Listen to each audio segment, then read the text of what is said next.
Welcome to Clicks and Bricks Podcast. We talk about the entrepreneur mindset. If you get one shot at this, what kind of shot are you going to take? If we forget who we are, they're going to forget who you are. You've got an adversity story that's out of this world.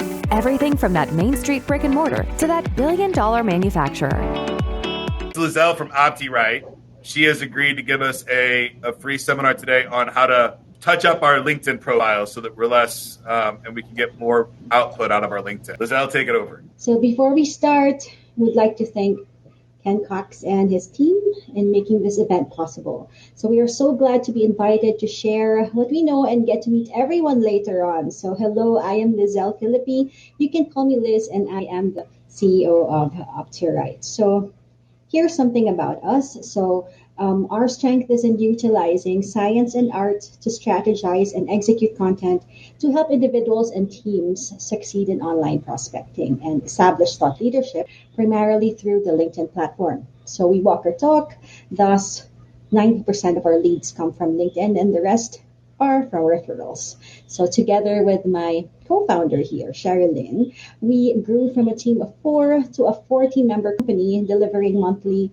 LinkedIn management for global companies and producing high-quality resumes and optimized profiles for top executives. So enough of the introduction. Let me proceed to the main topic. So why LinkedIn? So LinkedIn is a professional network. It's built with great search filters, and it boasts of having 58 million companies on its platform to date. So don't be surprised that this platform, where B2B marketers use this to find leads and nurture them across their sales funnel. The numbers you see on your screen validate just what I have been saying a while ago. Right. So granted that people have an agenda on LinkedIn, but they're basically on LinkedIn to find a job, find potential candidates, get new leads, or gain some visibility. But unfortunately, when people get overly excited in using the platform, they consciously or unconsciously annoy their new connections. It is as if they want to shortcut their way to networking like a person on a virtual platform. So honestly, pushy marketing and hard selling turns off people on LinkedIn. But watch out for it. You miss out on a lot if you use it like a glorified bulletin board. So it's a huge turnoff when people start with a hello, then pitch their service or product on the first connection message. But how can business owners and marketers, here around 20 of you who confirmed, how can you market your agenda without pushing people away? So our tried and tested approach involves 4 parts. First is making your profiles client-facing. Next is engaging like a human being on LinkedIn. Third is start putting more of your views out there to jumpstart thought leadership and send direct messages or connected messages with the intention to converse and not to sell. So in this session, we are going to tackle number 1 and number 4. Okay, so to make our profiles client-facing, we have to know our target audience. And the C-suite and the executives on LinkedIn are usually impatient. So the videos on LinkedIn even need to have some captions. So we have to compel these our target audience in 6 seconds. That's the goal. So looking at it at a marketing lens, we follow the logic behind the 6-second bumper ads. These bumper ads are meant to compel those with short interest spans. Take note, I mentioned interest spans and not attention spans, because really, if they find you and your profile interesting for them, they might as well give you their full attention.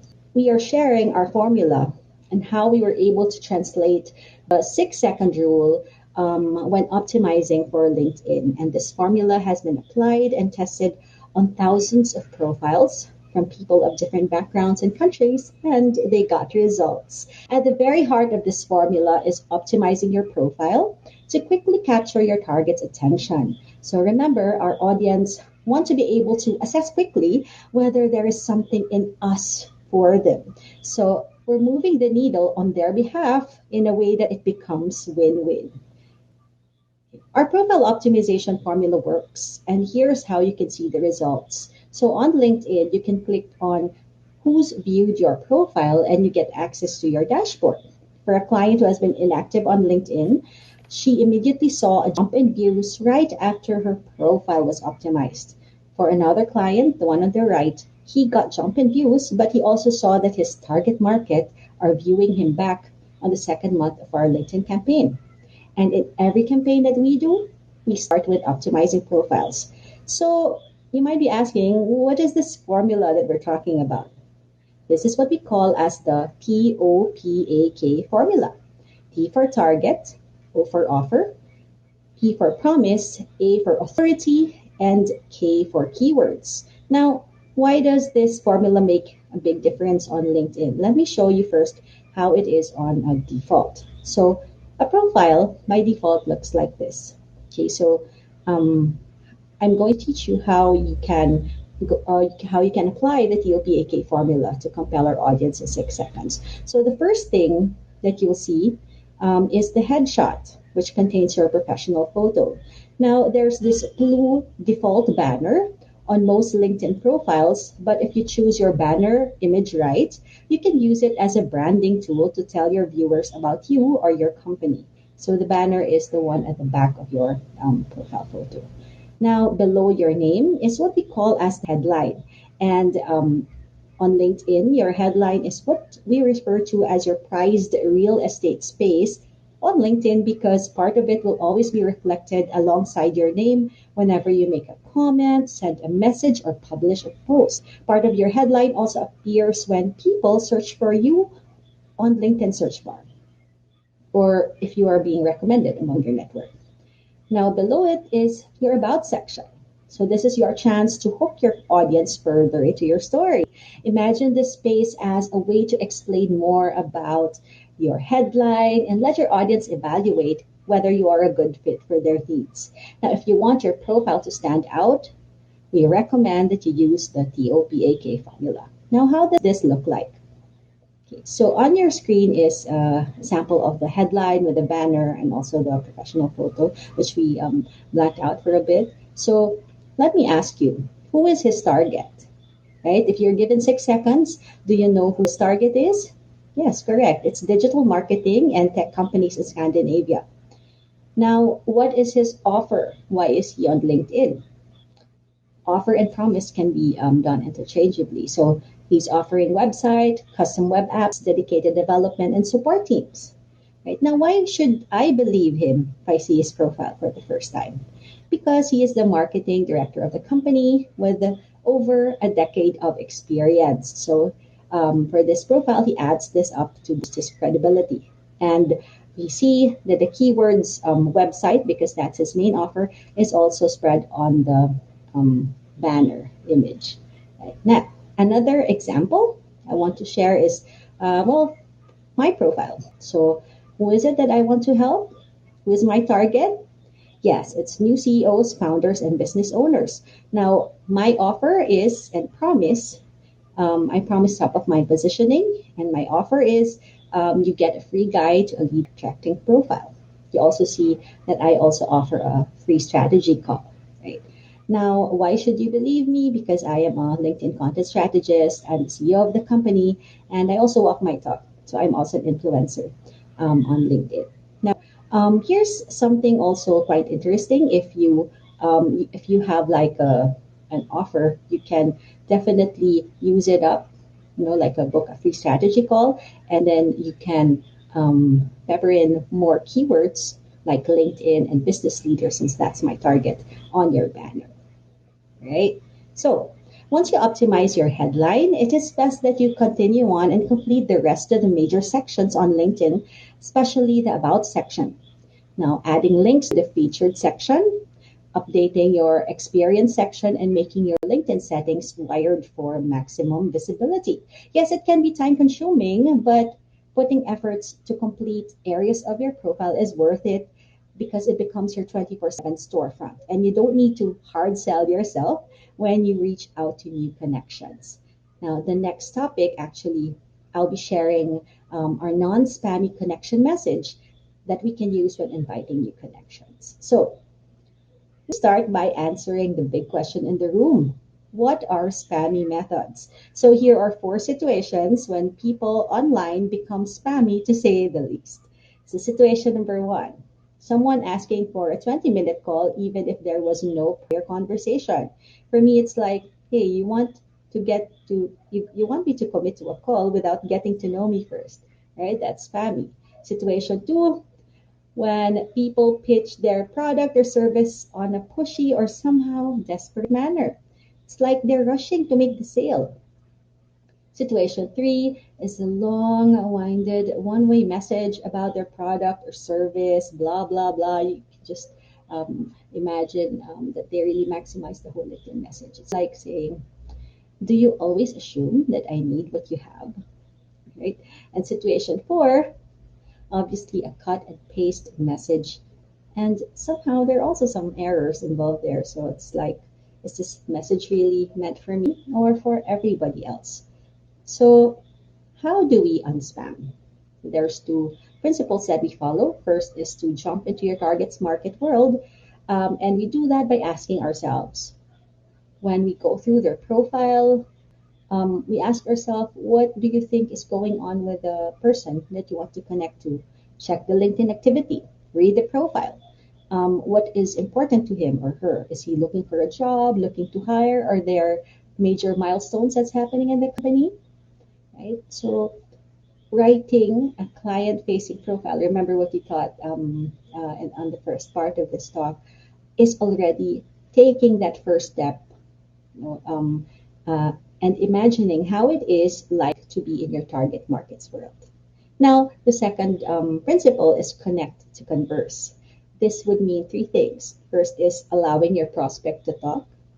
Be okay with leaving a hanging question, and you don't have to push your agenda all the time. Now, do you see why we put a lot of effort into optimizing your profile? This is because you don't need to, so you don't have to sell rather on your first connection message. So, what's our non-spammy connection message guide looks like? It involves three parts. First is greeting the person. Next is answering what we have in common or what I like about his or her post or profile. And lastly is the purpose for connecting. So in this example, I would like to show this connection message that I sent to a fellow attendee of a conference. So if you have an optimized profile, you do not need to do a lengthy introduction. See also how the recipient was able to infer from my profile how it is that I can be of help. Okay. Now here's another example, still using the technique. And here's how I established connection with someone from the same LinkedIn group. All right. Now, after we launched our first connection message, how do we proceed? Usually the follow-up message is a bit tricky, so here's our technique when it comes to drafting a follow-up message. The idea is like sending a nudge so the other person recalls that he or she is connected to you. Thus, the aim is to ask something easy enough to answer to start or restart the conversation. This is why our follow-up message technique goes like this. On your screen is a sample of how I applied the technique. Let me provide you a context of our conversation. So after this individual accepted my connection request, I sent him a thank you message and ended with a question about his goals on LinkedIn. I connected back to him a few days using our follow-up connection message. Now, based on his profile and our previous conversation, I was able to acknowledge his 2 decades of experience and ask how his job hunting status is. Right, so actually, I could have just immediately offered that our company could revamp his profile for job hunting, but I did not do that yet because I wanted to know whether he really needs the service and not be turned off immediately when I pitch my offer. So it's good that I decided on that aspect. Now, after the follow-up message, restarting or jump-starting the conversation, when is the right time to introduce your service? So there are two things, and I will give you another bonus. So first is when they ask you, what do you do? So you can answer, of course, You can cite your offer and your service. Next is when they ask you what it is that you want to learn more of. And third is you can share what your service or offer is through a post.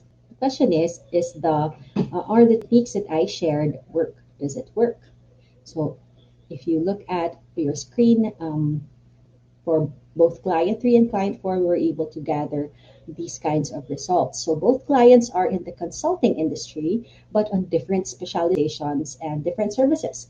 So the two techniques I shared form part of a series of message sequence, wherein together with profile optimization, the TOPAK formula, and content strategy, we are able to provide these types of results.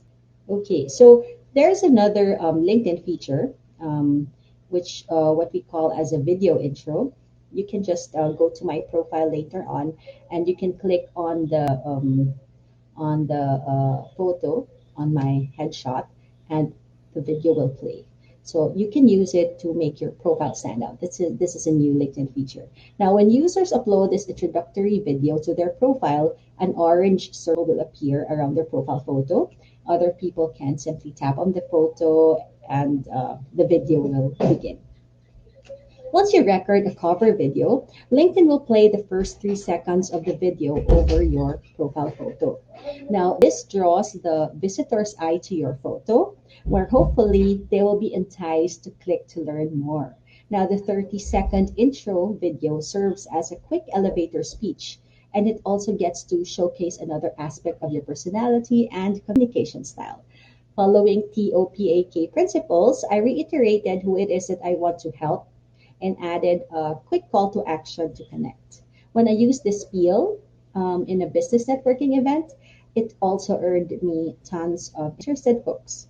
So might as well use it for my 24/7 profile, right? So feel free to apply this later on during the networking event. So if you want to know more, if you want to connect with me and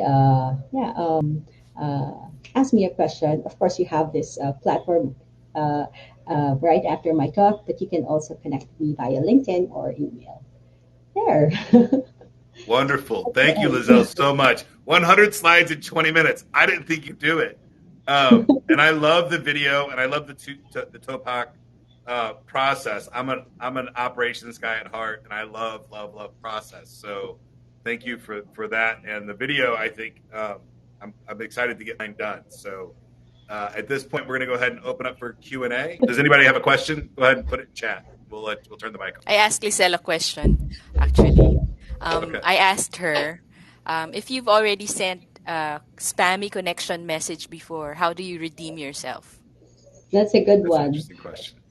Luckily on LinkedIn, they do have this, they tell you when there are some milestones that individuals celebrate, like birthdays, right? Or they got promoted. So when I go through my network and I do say happy birthday or greet them, congratulations, etc. Then I see a spammy message that I did like 4 or 5 years ago. I think that already redeems itself. I didn't sell him anything or something, but yeah, just really goodwill. Yes, by greeting. Awesome. I've been through your whole presentation. We've talked a couple times, so I don't have any specific questions. I did really like, and I haven't thought about this before, I've been using my headline as a sales tool for a long time, but the process that you use, like the years of experience and that kind of thing, just answer those questions immediately. I really, really like that approach, and I'll be definitely changing mine soon. Do the people that join today, do they have the opportunity to get an email with this presentation in it?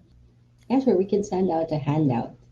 Okay. So if you email, we can get the in there. Hey, Jacob, can you see what that question is, please? I can read it for you if you want, Liz, if you want to answer Yeah, this sure. question. Yeah. Do you recommend sending a contact or gift such as a B2B white paper? Do you recommend sending some kind of gift with that first message? Okay. With the first message, not really.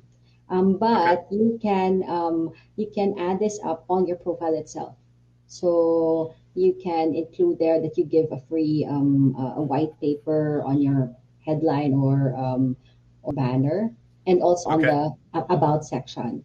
but not really as a first thing, because it's like, do you assume that I need it immediately? It's So like it's like you met someone for the first time and he's offering you a gift like a candy or something. You're not gonna get it, right? It's like, ooh, So that's put that really dubious. prominent on your profile. Yeah, Make that first conversation something that we can use to get them to the profile, and then that's where your exactly. asset magnet would be. So we don't put it in the actually, first in the email yeah. in the messages to them. Yeah, we use I that like that approach. sometimes to create more conversation. Like we do the connection message, then we do a follow up message. Sometimes the contact like goes from there, and then you you drive the conversation, right? But sometimes they're like silent, so this could be like a good third or fourth message. And you have to make sure that the freebie or lead magnet or whatever it is makes sense for your target, so that he clicks on it. Maybe you can get his email from that, and then drive the This conversation again from this there. one I'm going to answer first, Brian, and then I'll let Lizelle do it. I have a 13 and 30 process where if I get a warm lead, then I'm going to follow up 13 times in the first 30 days. That's every 3 days. Call, text, message, phone calls, text, and messages.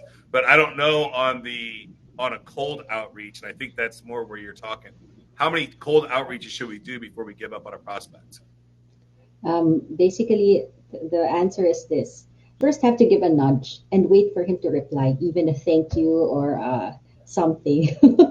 Right? And then once he replies, that means he's kind of warm. Okay, so you can ask another thing like how many years of how is it working with the company, etc. Just drive the conversation. Then you can already say that he uh, maybe this is something helpful to you. But actually, that happens already on the seventh or eighth. As long as we wait for that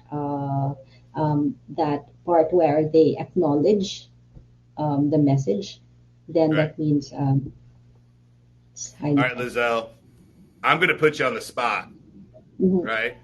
I'm a busy guy, and I can smell this coming from a mile away, right? Uh-huh. I don't want chit chat. I don't like elevator talk. Just kind of back and forth. I want to get to brass tacks fast. I want to know if what you have to offer is something that I need or not quickly. And I don't have time to sit here and do the chit chat and talk to a stranger about my kids and my family. How do you combat that, right? I want to know fast. So if you're messaging me, I want you to say, this is what I have to offer, this is what kind of value I can create you. Are you interested, yes or no? And if I say no, I want you to leave me alone forever, right? So Mhm.